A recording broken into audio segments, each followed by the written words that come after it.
ফেরাউনের নাম শুনছেন? ওরা যখন আল্লাহ লোহিত সাগরে ডুবাইয়া পানি খাওয়াইতে লাগলো, পানি খাইতে খাইতে পেটটা হয়েছে এত বড়, আর পানি খাইতে পারে না। এরপর হাত তুলে কয় আনা মিনাল মুসলিমিন, কোরআনের আয়াত, আনা মিনাল, হাত তুলে কয় আমি মুসলমান। ফেরাউন না বলে মুসলমান, আমরা যাবো কই? কথা কহ।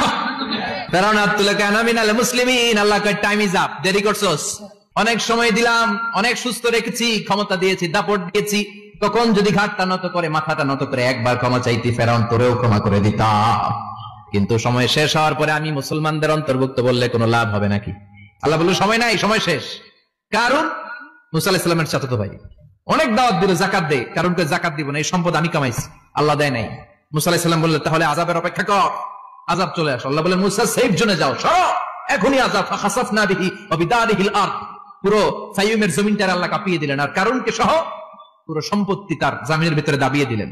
হাঁটু পর্যন্ত কারুন দেবে যায়, ভাবছে উঠে যাবে, কোমর পর্যন্ত দেবে যায়, ভাবছে উঠে যাবে, গলা পর্যন্ত যখন দেবে যায় আর সুযোগ নাই। কয় মুসা আমার সব সম্পত্তি তোরে আর তোর আল্লাহরে দিয়ে দিলাম, আমারে বাঁচা, আমারে সব সম্পত্তি তোর আর তোর আল্লাহর, আমারে খালি বাঁচা, চাচা আপন প্রাণ।